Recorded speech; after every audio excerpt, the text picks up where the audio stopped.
வணக்கம். மதுவா மதுவிலக்கம் தமிழ்நாட்டுல முதன்முறையா தமிழகத்தோட குடிப்பழக்கம் பற்றி தந்தி டிவியோட பிரம்மாண்ட கருத்து கணிப்போட அடிப்படையில் நடைபெறும் அதிரடியான விவாத நிகழ்ச்சி. இன்னைக்கு நம்ம நிகழ்ச்சிக்கு வழக்கறிஞர் அருள்மொழியும் கத்துக்குட்டி திரைப்பட இயக்குநர் இரா சரவணனும் சிறப்பு விருந்தினர்களா வந்திருக்காங்க.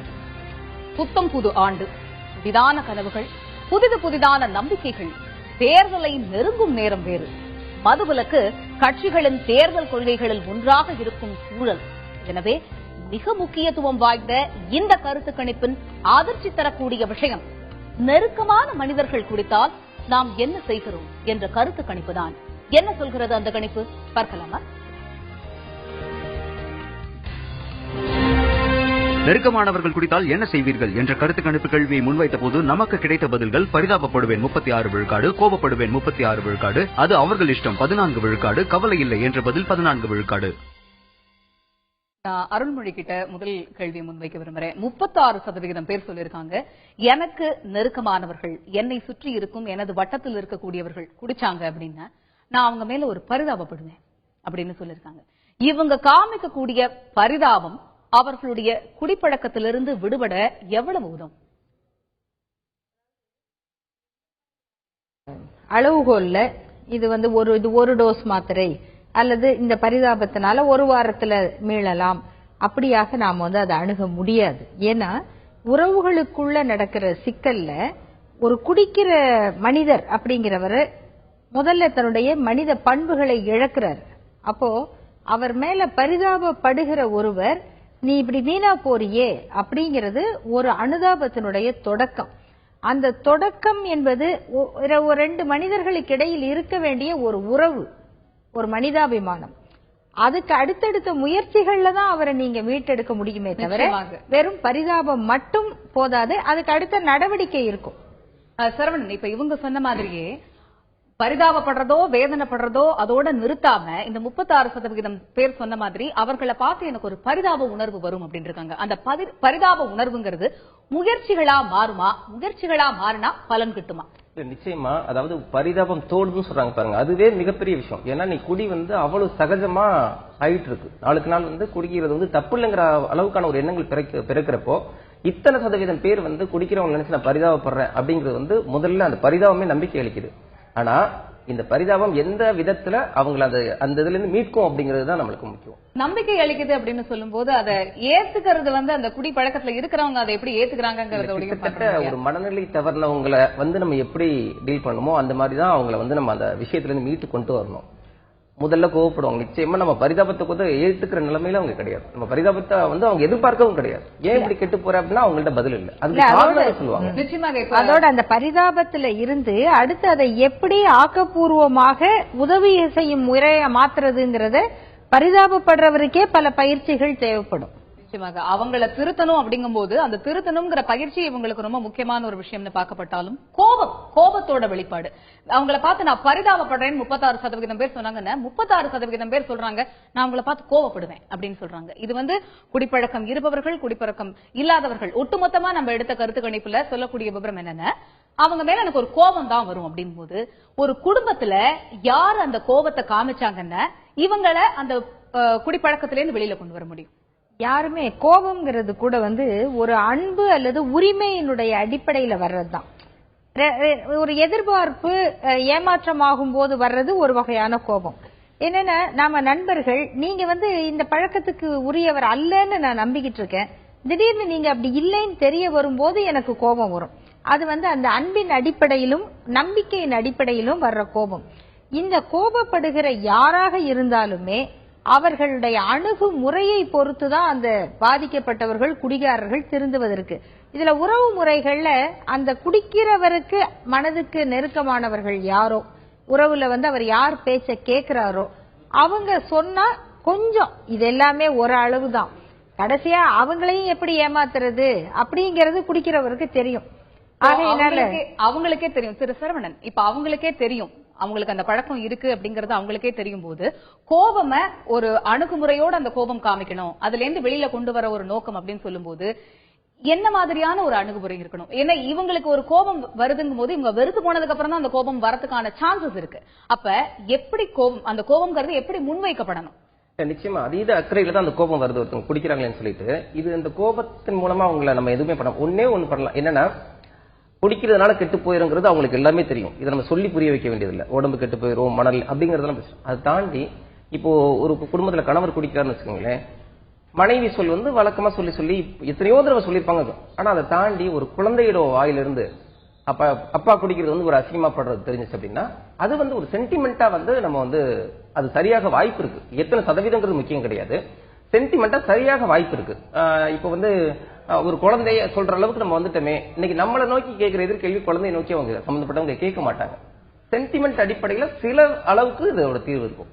சோ அவங்களும் அவங்களுடைய லிமிட்டை தாண்டக்கூடாது. அட் தி சேம் டைம் அந்த கோபமும் கரெக்டான முறையில வெளிப்பட்டா சாத்தியக்கூறுகள் இருக்கு அவங்களை இந்த பழக்கத்திலிருந்து விடுபட்டு கொண்டு வரதுக்கு. நிச்சயமாக இந்த பழக்கம் குறித்தும் இந்த பழக்கத்தினால் பாதிக்கப்பட்டவர்கள் குறித்தும் பதிவு செய்யப்பட்ட கருத்துக்கள் என்ன பார்க்கலாம். பலமுறை மனைவி தாலி அறுத்துருங்க குடிக்கிற காலத்தில். அன்னைக்கு தெரியல, கடைசி ஸ்டேஜ் நான் அவங்க போயிட்டு அடிச்சுட்டு தாலியை பிடிக்கும் போது என்னை அடிக்காதீங்க, என் உடம்பு தாங்காது, கைட்டி குத்துட்டாங்க. அன்னைக்கு தெரியலங்க. இந்த இயக்கத்துக்கு வந்த பிற்பாடு தான் தெரிஞ்சது, நான் செத்த பிற்பாடு தான் அது மாங்கல்யத்தை கைட்டிருக்கணும். ஆனால் அன்னைக்கே கைட்டிட்டேன் 2007. அதை நினைச்சு இன்னே வரல என் மனைவி நான் மனசார திட்டத்தே இல்லை. ஒவ்வொரு நாளும் அவங்களுக்கு நான் அதை நினைச்சு தான் ரொம்ப கஷ்டப்படுறேன். ஏன் அந்த மாதிரி ஒரு குடும்பமான வேலைக்கு போனோம் நம்ம அப்படின்னு. அது ஒன்று தான். வேற எனக்கு பாதிப்புன்னு எங்கள் மனைவி கொடுத்தது தான் அதிக தொல்லைகள். அந்த ஒரு விஷயம் நான் ஏயோலன்னு தான் தெரிஞ்சினேன். நான் செத்த பிற்பாடு 16 நாள் பொறுத்து கைட்ட வேண்டியது 2007 கைட்டி கொடுத்துட்டாங்க. அப்ப என் மனைவிக்கு எதிர நான் இன்னைக்கு ஒரு செத்த போனேன் தான். குடித்தவர்கள் தன்னை சுற்றி இருக்கும் குடிக்கிறவர்களை பற்றி எப்படி புரிந்து வைத்திருக்கிறார்கள்? நம் கருத்து கணிப்பு முடிவுகள் என்ன பார்க்கலாம்.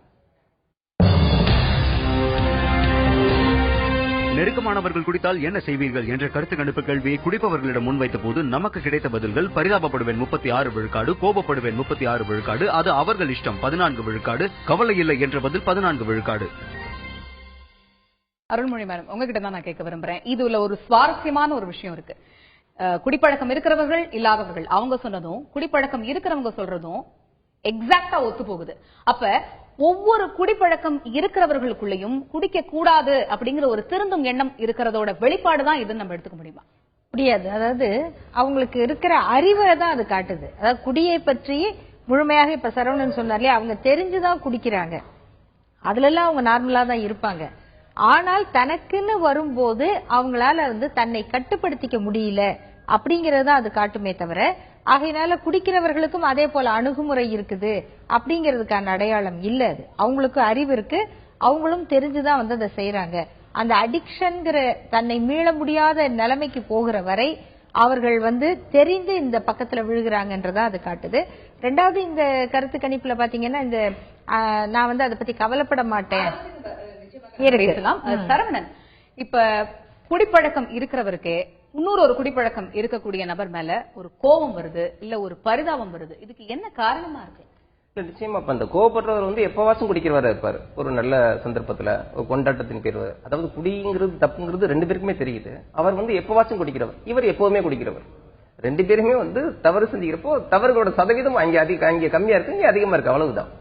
அதே மாதிரியே இந்த இந்த குடிக்கிறவர்களை பத்தி நீங்க என்ன நினைக்கிறீங்க? உங்களுடைய நெருங்கிய வட்டத்துல இருக்கக்கூடிய குடிக்கிறாங்க அப்படின்னா உங்களுடைய மனநிலை, உங்களுடைய நிலைப்பாடு அந்த விஷயத்துல எப்படி இருக்கும்னு கேட்டதுக்கு ஒட்டுமொத்தமா சொன்னவங்கள்ல 14% பேர் சொல்லியிருந்தாங்க அது அவங்களுடைய ஒரு இஷ்டம், நான் தலையிட விரும்பல.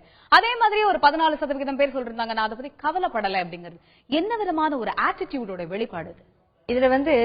இந்த கவலைப்படலை அப்படிங்கிறவங்க கிட்டத்தட்ட அவங்களை நீங்க அந்த கோவப்படுறவங்க இடத்துல சேர்த்துக்கலாம். அது அந்த மாதிரியான ஒரு ஃப்ரஸ்ட்ரேட்டட் பதில் அது. ஆனா இன்னொன்னு இருக்கு பாருங்க, இந்த இதை பொறுத்த வரைக்கும் அவங்க என்ன சொல்றாங்க, அந்த 14% பேர் அது அவங்க விருப்பம் அப்படிங்கறதெல்லாம் இந்த ஹேபிச்சுவல் ட்ரிங்கர்ஸ் அப்படி இல்ல. எப்பயுமே குடிகாரங்களா இருக்கவங்களை பத்தி இல்ல, எப்பயோ ஒரு தடவை குடிப்பாங்க அந்த மாதிரி பழக்கம் உள்ளவங்களதான் அது அவங்க விருப்பம் அப்படின்னு சொல்ல முடியும். இந்த குடிப்பழக்கத்துக்கு ஆளானவர் உடன் பிறந்தவராகவும் கூடவே வாழுகிறவராகவும் குறிப்பாக கணவன் மனைவி அல்லது பெற்றோராக இருந்து விட்டால் கண்டிப்பா அவங்க அந்த பதில சொல்ல மாட்டாங்க. இன்னும் கொஞ்ச நாளைக்கு பிறகு நம்ம பிரிஞ்சு போறவங்க, நீங்க யாரும் நான் வேற வீட்டுல வாழ போறேன்றவங்க தான் நான் அதை பத்தி கவலைப்பட மாட்டேன் அப்படின்னு சொல்ல முடியும். ஆனா இந்த அக்கறை இல்ல அப்படின்னு சொல்றது இருக்கு பாத்தீங்களா, அது வந்து கிட்டத்தட்ட ஒரு வெறுப்பு அல்லது கோபத்தினுடைய வெளிப்பாடாக தான் நம்ம அதாவது ஸ்டெப் பை ஸ்டெப் ட்ரை பண்ணி எதுலயுமே சாத்தியப்படல அப்படிங்கும் போது ஒரு நிலைப்பாடான ஒரு நிலைப்பாடாக அப்படியே இருக்கலாம். 4% எடுத்துக்கலாம் அப்படின்னு நீங்க இருக்கீங்க. ஒரு இளைஞனா சரவணன் நீங்க சொல்லுங்க, இந்த ஒரு விஷயத்தை நீங்க எப்படி பாக்குறீங்க? உங்களுடைய நெருங்கிய சொந்தங்கள்ல இருக்கிறவங்களுக்கு இந்த ஒரு பழக்கம் இருந்ததுன்னா உங்களுடைய நிலைப்பாடு அப்ப எப்படி இருக்கும்? இல்ல என்ன ஆனாலும் பரவாயில்ல அப்படிங்கிற அந்த கண்டுக்காத மனநிலை வந்து நிச்சயமா அது ஏத்துக்கவே முடியாது. ஆனா அது மேடம் சொன்ன மாதிரி எல்லா விதத்திலையுமே இது தவறுன்னு தெரியும். ஊடகங்கள் தொடங்கி சினிமா எல்லாருமே வந்து குடி வந்து எவ்வளவு மோசம் சொன்னதுக்கு அப்புறமா ஒருத்தங்க அதை ஃபாலோ பண்ணிட்டு இருக்காங்க அப்படின்னா எதுக்கு இவங்களுக்கு புத்தி சொல்லிக்கிட்டு அப்படிங்கிற விரக்தியோட வெளிப்பாடு தான் அது. இதையெல்லாம் தாண்டி அதுல வந்து இந்த சமூக பொறுப்பற்றத்தனத்தினால ஒரு 2% அப்படிங்கிற மாதிரி இருக்கலாம். அதாவது யார் எக்கேடு கெட்டு போனா அது வந்து குடியில மட்டும் இல்லை, எல்லாத்துலயுமே இருக்கு. தான் நல்லா இருந்தா போதும், தன்னுடைய வாழ்க்கை நல்லா இருந்தா போதும் அப்படிங்கிறது. இது எப்போ தெரியும்னா, குடிச்சிட்டு பைக் ஓட்டிட்டு வர ஒருத்தன் குடிக்காத ஒருத்தர் மேல மோதுவாங்கல்ல, அப்பதான் தெரியாது அதோட வலி. நீங்க குறிப்பிட விரும்புறீங்க, குடும்பத்துல சுற்றி இருக்காங்க பாத்தீங்களா, அவங்களுக்கு ஏற்படுற மன அழுத்தம் வந்து ரொம்ப கொடுமையானதா இருக்கும் இந்த குடிகாரரால. இந்த குடிகாரர் வந்து முதல்ல ஒரு மனிதனுக்குன்னு இருக்கக்கூடிய இயல்பு என்னன்னா, தன்னை சுற்றி இருப்பவர்கள் மீது அன்பு காட்டுவது, பராமரிப்பது. ஆனா இந்த குடிப்பழக்கம் வந்து முதல்ல அவர்களுடைய நலனில் அக்கறை காட்டுகிற அந்த பண்பை மாத்திரும். ரெண்டாவது, தனக்கு ஒரு மரியாதை இருக்கணும், சுயமரியாதைன்னு இருக்கு, தனக்கு ஒரு மரியாதை இருக்கணும் தன்னை சுற்றி இருக்கிறவர்களிடத்துல. அந்த தன்மதிப்பையும் அது வந்து இழக்க வைக்குது.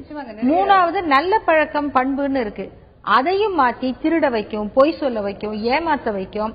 இப்படி மனிதர்களோட கூட வாழ்றவங்களுக்கு கிட்டத்தட்ட தற்கொலை பண்ணிக்கணும் அல்லது கொலை பண்றது, இப்படியான குற்றவாளிகளை உருவாக்குகிறவர்களாக இந்த குடிகாரர்கள் இருப்பாங்க. இதெல்லாமும் வந்து உறவினர்கள் சுற்றி இருக்கிறவர்கள்ட்ட ஏற்படக்கூடிய பாதிப்புகள். அதெல்லாம் வச்சுதான் நம்ம இந்த கருத்து கணிப்பை வந்து ஆராய்ச்சி பண்ணணும்.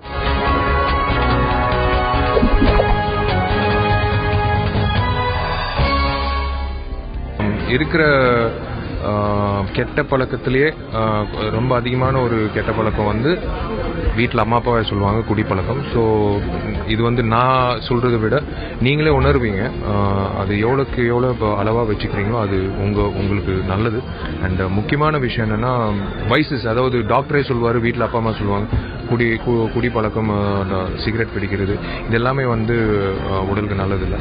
ஸோ தயவுசெய்து வந்து அது நீங்கள் மைண்டில் வச்சுக்கிட்டு செயல்பட்டீங்கன்னா வாழ்க்கை நல்லா இருக்கும், ஹெல்த் நல்லா இருக்கும். ஹெல்த் தான் ரொம்ப முக்கியம், ஹெல்த் இஸ் வெல்த்னு சொல்லுவாங்க. ஸோ அது மைண்டில் வச்சுட்டு செயல்படுங்க. மது குடிக்கிறது பற்றி நடிகர் விஷால் சொல்லும் போது கூட நம்ம அம்மா அப்பா அப்படின்னு குறிப்பிட்டு தான் பேசினாரு. உறவுகள் சார்ந்தது நம்மளோட சமூகம். குடிக்கும் கணவனை அத்தனை இயல்பா எப்படியாவது போ அப்படின்னு ஒரு மனைவியால விட்டுவிட முடியுமா? கோபம், வெறுப்பு, இப்படி எத்தனையோ உணர்வுகளை வெளிப்படுத்துறாங்க. குடிக்காதவங்க குடிக்கிறவங்களை பத்தி என்ன மனநிலையை எதிரொலிச்சிருக்காங்க பார்க்கலாம். நெருக்கமானவர்கள் குடித்தால் என்ன செய்வீர்கள் என்ற கருத்து கணிப்பு கேள்வியை குடிக்காதவர்களிடம் முன்வைத்த போது நமக்கு கிடைத்த பதில்கள்: பரிதாபப்படுவேன் 32 விழுக்காடு, கோபப்படுவேன் 40 விழுக்காடு, அது அவர்கள் இஷ்டம் 8 விழுக்காடு, கவலை இல்லை என்ற பதில் 20 விழுக்காடு. அருள்மொழி கிட்ட தான் நான் கேட்க விரும்புறேன். இது வந்து குடிப்பழக்கம் இல்லாதவங்க வந்து குடிக்கிறவங்க கிட்ட பரிதாபத்தை முன்வைக்கிறத விட கோபத்தை முன்வைக்கிறது தான் இதுல அதிகமா பார்க்க முடியுது. 40% பேர் சொல்லிருக்காங்க கோபப்படுவேன் அப்படின்னு. கோபம் எவ்வளவு சாத்தியப்படுத்தும் நம்ம முன்னாடியே பேசிருந்தோம். அது வந்து ஒரு ஒழுங்கான அணுகுமுறை இருக்கணும், இந்த மாதிரி பல விஷயங்கள் பத்தி பேசிருந்தோம். இப்படி கோபத்தை அவங்க மேல காமிக்கிறதுனால அவங்க அவ்வளவு சுலபமா திருந்திடுவாங்களா? என்ன பண்ணாதான் அவங்க திருந்துவாங்க அப்படிங்கிறதுக்கே பல ஆராய்ச்சி இருக்கு. இந்த கோபப்படுறவங்க கூட திருத்த முயற்சி பண்ண மாட்டாங்கன்னு நம்ம நினைக்க கூடாது. அவங்களுடைய கோபமே வந்து திருத்துவதற்கான முயற்சி தான். நம்ம சமூகத்துல வந்து குழந்தைகளை கூட திருத்துறதுக்கு நம்ம வந்து அன்பா சொல்லி திருத்துறது ரொம்ப குறைவுதான். கோபமா சொன்னாதான் வந்து அவங்க கட்டுப்படுவாங்க அப்படிங்கிற ஒரு பழக்கத்துக்கு நம்ம ஆளாயிருக்கோம். அந்த பழக்கத்தின் அடிப்படையில கூட அவங்க வந்து கோபப்படும். நான் கோபப்பட்டா ரெண்டாவது நான் கோச்சிட்டேன்னா நீங்க வந்து எனக்காக ஒண்ணு செய்ய மாட்டீங்களா அப்படின்னு இப்ப கதாநாயகியை காமிக்கும். கதாநாயகி கோச்சுக்குவானா, கதாநாயகன் வந்து ஒரு 2 காட்சிக்காக சிகரெட் குடிக்காம இருக்க மாட்டாரா? இந்த மாதிரி அந்த கோபம் அதை சாதிக்கும் அப்படிங்கிற ஒரு எதிர்பார்ப்பு தான். ஆனா குடிகாரர்கள் வந்து கோபத்தினால மட்டும் இல்ல, நீங்க பல கணக்கெடுப்பெல்லாம் நடத்தி இருக்கீங்க, நமக்கு நேரம் குறைவா இருக்கு. ஒரு பெரிய சயின்டிஸ்ட் அந்த மனைவியை வந்து மிரட்டி மிரட்டி மிரட்டி பணம் வாங்குவாரு. அவர் வந்து என்ன வகையெல்லாம் டார்ச்சர் பண்ணுவாருன்னா சொல்ல முடியாது. இரவு வந்து படுத்துட்டு இருக்கிற குழந்தைங்க மேல சிறுநீர் அடிப்பாரு. விதமான கொடுமைகளையும் தாண்டி அவங்களுக்கான அந்த தேவையை பூர்த்தி செய்ய வேண்டிய ஒரு கோபம் வராம என்ன பண்ண முடியும்? இது எந்த நிலைமையில எந்த ஸ்டேஜ்ல கோபம் வருதுன்னு நமக்கு தெரியாது. ஆகையினால கோபம் மட்டும் பலன் இல்லை, கோபத்தை எப்படி ஆக்கப்பூர்வமாக மாற்றுவதுங்கிறதுலதான் இருக்கு. நிச்சயமாக. திரு சரவணன், இப்ப ஒரு மகள் குடிச்சிட்டு வராங்க அப்படின்னு சொன்னா ஒரு குடிப்பழக்கம் இல்லாத ஒரு அப்பா கோவப்படுவாரா மாட்டாரா? அதே மாதிரியே ஒரு குடிப்பழக்கம் இருக்கக்கூடிய ஒரு தந்தை அவர் அந்த இடத்துல என்ன விதமான ஒரு மனநிலையை வெளிப்படுத்துவார்? குடிப்பழக்கம் இருந்தாலும் சரி இல்லாட்டியும் சரி தான் மகள் குடிக்கிறத எந்த தகப்பனாலையுமே தாங்க முடியாது. சொல்ல போனா கிட்டத்தட்ட ஒரு நிலகுலைஞ்சு போன அளவுக்கான கோபம் இருக்கும். இது எந்த விதத்துல அவங்க சரி அந்த கோபம் வந்து வார்த்தைகளா வெளிப்படலாம். முதல் முறையா பாக்குறப்ப வார்த்தையா வெளிப்படலாம். அதுக்கப்புறம் அது வந்து மகளோட நிலைமையை பார்த்துட்டு அறிவுரையாவோ வேறு விதமாவோ மாறலாம். ஆனா அவங்க அந்த பொண்ணு சொல்ல மாட்டாளா, மகளோ மகனோ சொல்ல மாட்டாளா, ஏன் உங்களுக்கு இந்த பழக்கம் இல்லையா? அப்ப யாராவது கேட்டோமா, ஏன் இப்ப என்ன மட்டும் கேக்குறீங்கன்னு அந்த மகளோ மகனோ சொல்ல நிச்சயமா கேட்பாங்க. அதான் சொன்னேன், குடிகாரர்கள் நோக்கி எத்தனை கேள்விகள் கேட்டாலும் அவங்க மனசாட்சி அளவுக்கு திருந்தினாதான் உண்டே தவிர இந்த கேள்வி அவங்களை திருத்திருமானா திருத்தம் 1% பேரை திருத்தம். 99% பேர் அதுக்கு ஒரு காரணம் சொல்லுவாங்க. நான் பட்ட கஷ்ட அளவுக்கு நான் உன்னை கஷ்டப்படுத்தல.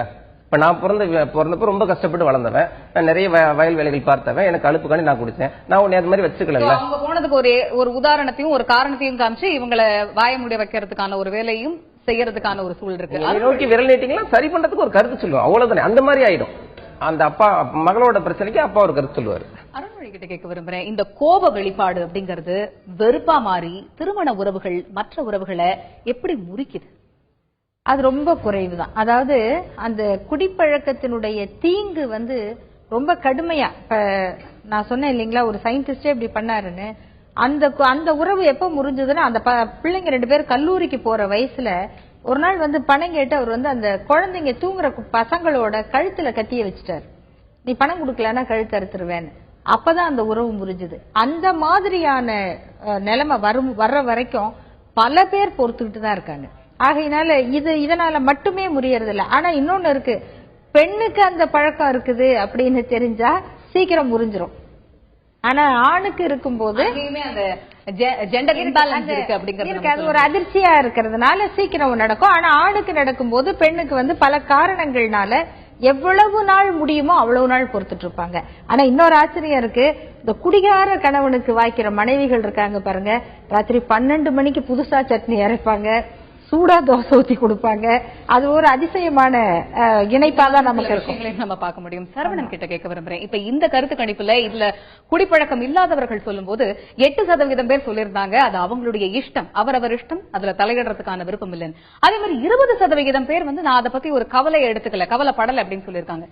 என் கணவன், என் தகப்பன், என் சகோதரன், என் தோழன் குடிச்சிட்டு வரான் அப்படின்னு சொல்லும்போது இது வேற யாரோ இல்ல, என் குடும்பத்தில் ஒருத்தவன் குடிச்சிட்டு வரான் அப்படின்னு சொல்லும்போது நான் கவலைப்படல அப்படிங்கிற ஒரு ஆட்டிடியூட் வெளிப்படுதுன்னா, இதே சூழ்நிலை போச்சு, இதே நிலை நீடிச்சதுன்னா நம்ம 2020 பத்தி பேசிட்டு இருக்கோம், இன்னும் நிறைய விஷயங்கள் பத்தி பேசிட்டு இருக்கோம். காலப்போக்குல இது எப்படிப்பட்ட ஒரு விஷயத்தை எதிரொலிக்கும் நம்மளுடைய சமூகத்தில்? நிச்சயமா. ஏன்னா அதாவது தன்னை சார்ந்தவங்க தன்னோட உறவுகள் சீரழிகிறதையே ஒருத்தங்க சகிக்கிற மனநிலைக்கு வந்துட்டாங்க அப்படின்னா அப்புறம் சமுதாயத்தை பத்தியோ புறச்சூழல்களை பத்தி எங்க அவங்க கவலைப்படுவாங்க?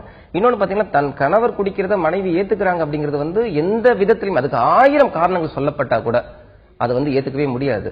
ஆனா இப்ப நீங்க சொல்ற சதவீதத்தை படி பார்த்தா பல முறை சொல்லி திருந்தவே இல்லை. இப்ப இனிமே சொன்னா இப்ப நீங்க காட்டின ஒரு சினிமா காட்சி மாதிரி விபரீதங்கள் ஆயிடும், அப்புறம் நம்ம அப்படி சகிச்சுட்டு போய்தான் ஆகணும் அப்படிங்கிற மாதிரி கூட அது இருக்கலாம். ஒரு வேதனையான கசப்பான உண்மையாகவும் சுயநலம் வளருகிற காலகட்டம் இல்லையா, சுயநலம் வளருது. உங்களை திருத்த போய் நான் மன உளைச்சலுக்கு ஆளாகிறத விட நீ எப்படியோ போய்க்கோ, நான் எப்படியோ போய்க்கிறேன், என்னையாவது நான் காப்பாத்திக்குவேன். போன தன்மையும் இது எதிரொலிக்கிறது என்றே பார்க்க வேண்டும். அழகான புத்தாண்டு இரவு நாளை என்பது மற்றும் ஒரு நாளே என்று எண்ணாமல் வாழ்வின் எந்த நொடியிலும் நமது முடிவுகளை மறுபரிசீலனை செய்து கொள்ளலாம். வாழும் வாழ்வை அன்புக்கு அர்ப்பணிப்போம், போதைக்கு அல்ல. நம்மோடு இணைந்த சிறப்பு விருந்தினர்களுக்கு மனமார்ந்த நன்றிகள். மீண்டும் சந்திக்கலாம். இணைந்திருங்கள் தந்தி தொலைக்காட்சியோடு.